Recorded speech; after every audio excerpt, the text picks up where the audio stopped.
Chetan, you just got a promotion. How much is your salary now? Yeah, I just got a bonus of 1 lakh and my salary is increased by 15%. Arey wow, now it's time for you to buy that 3 BHK flat that you were planning for years. Are you crazy? Do you really think I'm gonna put 95% of my salary in one asset class? अरे ऐसे करने को कौन बोल रहा है? Wait, let me tell you some investment option you can choose from जिससे तू अपना घर खरीदने का सपना पूरा कर सकता है. Hello everyone, this is Ankita and today I'm going to take you through a variety of investments option that will help you fulfill your life goal. लेकिन उससे भी पहले make sure you subscribe to this channel.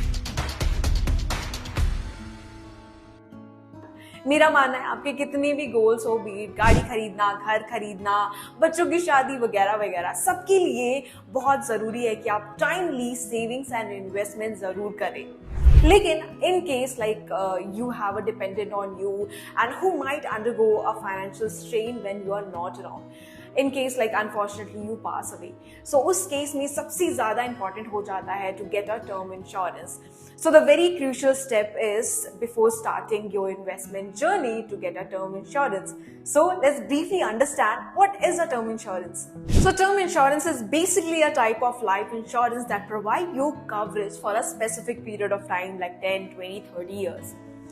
In that period of time, if that insured person experiences any covered event, for example, accident, serious illness or death, in that case, that person is eligible for a payout. But in case that policy term expires and that person has not experienced any covered event, in that case, that coverage end and there is no payout. अब इन सारी चीजों में सबसे important event आता है death. Unfortunately, you pass away. In that case, that company, that insurance company will give your family the money that you are insured for. So it is like a safety net and where you have peace of mind that आपको कुछ भी हो जाता है, आपकी family का पूरा ध्यान रखा जाएगा. इन शॉर्ट टर्म इंश्योरेंस बहुत इंपॉर्टेंट है अगर आपकी फैमिली फाइनेंशियली आप पर डिपेंडेंट है तो अब फैमिली को तो सिक्योर कर लिया. अब बात करते हैं आपके short term and long term investments goal के बारे में. सो अब देखते हैं कि आपको कहाँ इन्वेस्ट करना चाहिए एंड आपकी इन्वेस्टमेंट से आपको क्या क्या बेनिफिट मिलने वाले हैं. So in case you want guaranteed return on your investment and your risk appetite is lower, for that the best investment option will be guaranteed savings life insurance and fixed deposit. ये ऐसे options है जिसमें आप एक तीर से दो निशाने लगा रहे होते हो. नहीं समझे, मैं समझाती हूँ. So basically it is a type of life insurance where your money grow at guaranteed rate, usually 5 to 7%. But unfortunately something happens to you. Your policy would continue and your family will get a maturity amount at the end of the policy term. अब इसे एक example से समझते हैं. Mister Sharma 25 साल के हैं, उन्होंने इंश्योरेंस करवाया है फॉर 10 इयर्स. इस टाइम पीरियड में उन्हें एक प्रीमियम पे करना पड़ता है. जैसे ही इनकी पॉलिसी टर्म खत्म होती है उन्हें प्रीमियम अमाउंट तो मिलता ही है, साथ साथ 5 से 7% का रिटर्न भी मिलता है उस प्रीमियम पे.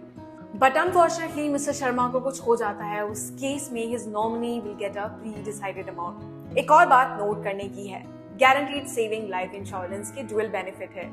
आपके इन्वेस्टमेंट पे आपको गारंटीड रिटर्न तो मिलते ही है, साथ ही साथ कवरेज भी मिलती है for a specific period of time, यानी कि यहाँ पे भी आपकी फैमिली सिक्योर है. So if you are that person who is looking for guaranteed return on their investment, this is the best investment option for you. अब बात करते हैं सबके पसंदीदा फिक्स्ड डिपॉजिट के बारे में. ये भारत देश के हर घर का मोस्ट कॉमन इन्वेस्टमेंट टाइप है क्योंकि सबको लगता है कि ये सेफ है एंड इसमें गारंटीड रिटर्न्स भी मिलते हैं. अब एफडी करने से पहले बहुत सारे क्वेश्चंस आते हैं, जैसे एफडी में रिटर्न्स कितने मिलने वाले हैं, कौन से बैंक में करवाना चाहिए, एंड अगर हमारा एक बैंक में सेविंग्स अकाउंट है तो क्या हम दूसरे बैंक में एफडी करवा सकते हैं या नहीं. सो चलिए आपकी लाइफ को आसान बनाते हैं, इन सारे क्वेश्चंस का फटाफट से आंसर देते हैं. सबसे पहला सवाल आता है एफडी में रिटर्न कितने मिलते हैं. सो बेसिकली ये बैंक टू बैंक डिपेंड करता है. जो प्राइवेट बैंक्स होते हैं वो आपको थोड़ा ज्यादा रिटर्न देते हैं as compare to semi government and government banks.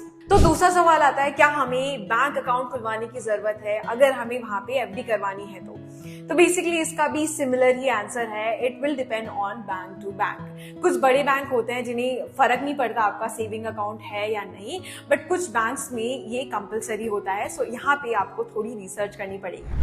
Also fix deposit करवाने से पहले आपको कुछ बातें ध्यान में रखनी है. फिक्स डिपॉजिट एक लॉन्ग टर्म इन्वेस्टमेंट है, यहाँ पे आप जब मन चाहे पैसे नहीं निकाल सकते हो. दूसरा है, सबको लगता है एफडी बहुत ही ज्यादा सेफ है, लेकिन इसमें भी एक छोटा सा रिस्क इन्वॉल्व है. फॉर एग्जाम्पल जिस बैंक में आपने एफडी करवाई है वो फाइनेंशियली फेल हो जाए, बट इस केस में भी that insured person will get 5 lakh rupees per depositor पर बैग। सो बेस्ट है कि आप अपना जो इन्वेस्टमेंट है वो स्प्लिट जरूर करें एंड डिफरेंट बैंक्स में इन्वेस्ट करें। चलो आपको इतना तो सही फील करवा लिया, अब बारी है उन लोगों के बारे में बात करने की जिनको डर के आगे जीतना पसंद है।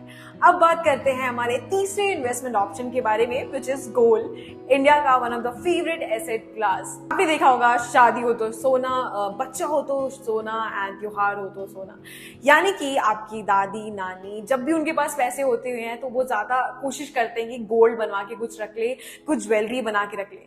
लेकिन सच बताऊं तो जो गोल्ड है ज्वेलरी फॉर्म में वो एक सही इन्वेस्टमेंट नहीं है, क्योंकि इसमें दिक्कत ये है कि इसमें प्योरिटी इशू होते हैं एंड चार्जेस भी लगते हैं। सो अगर आपको गोल्ड में, फिजिकल गोल्ड में इन्वेस्ट करना ही है तो उस केस में आप सोने के बिस्किट फॉर्म में इन्वेस्ट कर सकते हो, वो भी 24 कैरेट के होने चाहिए। लेकिन इशू ये है कि अब इनको संभाल के कैसे रखे। अब इस केस में you can invest in digital gold, लेकिन इसमें भी प्लेटफॉर्म चार्जेस लगते हैं। So the best way to invest in gold is through sovereign gold bond. Every quarter इसमें डबल बेनिफिट मिलते हैं। जैसे ही गोल्ड की प्राइस बढ़ती है उसी तरह आपका जो इन्वेस्टमेंट वैल्यू है वो भी इंक्रीज होता है। पिछले 100 सालों का डेटा देखें तो गोल्ड ने कभी नेगेटिव रिटर्न नहीं दिए, यानी कि आपका जो इन्वेस्टमेंट है वो सेफ है एंड साथ ही साथ आपको हैंडसम प्रॉफिट कमा के देता है। अगर आपकी कोई बहन या बेटी है तो उस केस में भी आप गोल्ड में इन्वेस्ट कर सकते हो। उनकी शादी के टाइम आपको जब भी नीड हो तो आप उन पैसों को यूज कर सकते हो। अब बात करते हैं हमारे नेक्स्ट इन्वेस्टमेंट ऑप्शन की, जहां रिस्क थोड़ा ज्यादा है लेकिन रिटर्न्स भी काफी ज्यादा है। Mutual funds are subject to market risk, term and condition apply. ये तो आपने 1000 बार सुना होगा, लेकिन क्या आपको पता है म्यूचुअल फंड का मतलब क्या होता है? तो ये एक तरीका है जिसकी हेल्प से आप स्टॉक्स में इन्वेस्ट करते हो बिना ज्यादा रिसर्च किए हुए। म्यूचुअल फंड में इन्वेस्ट करने का मतलब होता है कि आप एक ग्रुप ऑफ कंपनी में पैसा लगा रहे हो, यानी कि ये जो ग्रुप ऑफ कंपनीज है इनका गोल एक हो सकता है, सेक्टर एक हो सकता है, कैटेगरी एक हो सकती है, बिना आप एक पर्टिकुलर स्टॉक में यानी इन्वेस्ट नहीं कर रहे। अब यहाँ पे आपका जो ये बहुत मेहनत भरा काम है वो कर रहे होते हैं फंड मैनेजर्स, जो आपके लिए particular stocks, group of stock ढूंढ के रखते हैं जहाँ पे आपको इन्वेस्ट करने से ज्यादा रिटर्न्स मिले। Look, mutual fund come with a lot of benefits, that is if you invest in a tax saver mutual fund like ELSS, you will be able to avail tax benefit under section 80. So basically you just have to find a good mutual fund according to the risk you're willing to take, and the best thing is there are qualified experts who are sitting there and running mutual fund and managing your money so that you don't have to spend a lot of time and give a lot of effort to it. अब बात करते हैं हमारे दूसरे investment option की, which is my personal favorite, stock. Stock market risky माना जाता है लेकिन it can give you multifold returns. Stock market में बहुत सारा पोटेंशियल है, बहुत अपॉर्चुनिटी है to get literally very very good returns. लेकिन दिक्कत यह है कि यहाँ पे आपको बहुत ज्यादा टाइम देना होता है, बहुत ज्यादा एफर्ट लगाना होता है, मार्केट को एनालाइज करना होता है। अगर आपको स्टॉक मार्केट में इन्वेस्ट करना है तो इसके 3 तरीके हैं। सबसे पहला है SIP, दूसरा लमसम, तीसरा है थ्रू IPOs। पहला है SIP। सोचो कि आपने डिसाइड किया हुआ है कि आप एक पर्टिकुलर स्टॉक में बहुत सिस्टमैटिक वे में इन्वेस्ट करने वाले हो। जैसे आपने डिसाइड किया मैं डेली इन्वेस्ट करूंगा, वीकली करूंगा, मंथली, ईयरली करूंगा। सो ये एक तरह का SIP हो गया, यानी कि सिस्टमैटिक इन्वेस्टमेंट प्लान। लमसम में हम एक बहुत ही बड़ा चंक ऑफ अमाउंट एक बार में ही किसी पर्टिकुलर स्टॉक में या किसी स्कीम में इन्वेस्ट कर देते हैं। तीसरा है through IPOs, initial public offering. जब भी एक कंपनी स्टॉक मार्केट में सबसे पहली बार लिस्ट होती है उस वक्त भी आप उनके IPOs को सब्सक्राइब करके इन्वेस्ट कर सकते हो। तो स्टॉक मार्केट रिस्की है, सो अपने रिस्क के हिसाब से ही इन्वेस्ट करें, बट हाँ, स्टॉक मार्केट एक ग्रेट ऑप्शन हो सकता है to grow your money. So now it's time for our next investment option, जो काफी अंडररेटेड माना जाता है। It is real estate.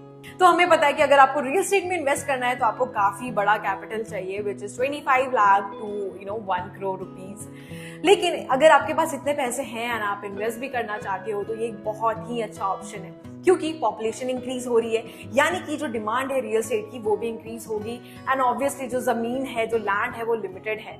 सो अब क्वेश्चन ये आता है कि बेस्ट रियल एस्टेट पिक कैसे करें। इसके लिए सिंपल सा आंसर है, आप वो एरियाज को पिक कर सकते हो जहाँ पे मेट्रोज आने वाली है, इंफ्रास्ट्रक्चर बिल्ड होने वाला है, मॉल्स है, रोड्स बनने वाले हैं। आप इन एरियाज को चीप रेट्स में खरीद सकते हो, एंड जैसे ही ये सारी चीजें बन जाएगी ऑब्वियसली उन एरियाज के प्राइसेस बढ़ने वाले होंगे। लेकिन अगर आपको ज्यादा पैसे इन्वेस्ट करने नहीं है, क्योंकि ऑब्वियसली ज्यादा पैसे इन्वेस्ट करने का मतलब होता है ज्यादा रिस्क लेना, उस केस में you can go for रीट्स। Real estate investment trust, ये बहुत सिमिलर है स्टॉक मार्केट से। जैसे आप कंपनीज के स्टॉक्स खरीदते हो, यानी कि कंपनीज नहीं खरीद रहे हो, उसी तरह आप प्रॉपर्टी में इन्वेस्ट करते हो बिना फिजिकली प्रॉपर्टी को बाय किए। अब सवाल ये आता है कि रीट्स में आपने थोड़ा अमाउंट इन्वेस्ट कर दिया, लेकिन यहाँ रिटर्न्स कैसे मिलेंगे? समझो कि एक रियल एस्टेट प्रोजेक्ट है, इसके अंदर बहुत सारे मॉल्स है, हर मॉल में एक रेंटल इनकम जनरेट होती है, यही रेंटल इनकम इनके जो शेयर होल्डर्स है उनको मिलती है। सो ये भी एक बहुत ही अच्छा वे है इन्वेस्ट करने का, जिससे आपको ईयरली अच्छा खासा रिटर्न मिल सकता है। But if you want to enjoy that luxury to own a land or real estate, in that case you can invest in residential properties, commercial properties, and इससे आप रेंट भी कमा सकते हो। इसके साथ साथ it's upon you, it will depend on you, आपको कितने एसेट क्लास में इन्वेस्ट करना है, be it 1, 2 or 3. But according to me, you should diversify your portfolio. जितना आप diversify करके रखोगे उतना ही आपका रिस्क कम होगा, and also आपको डिसाइड करना है कि आप किसी एसेट क्लास में कितने टाइम पीरियड के लिए इन्वेस्ट करना चाहते हो। So yes, these were some investment ideas for you. I hope this video helped you a lot. So yes, for more financial content like this, stay tuned and subscribe to this channel right now.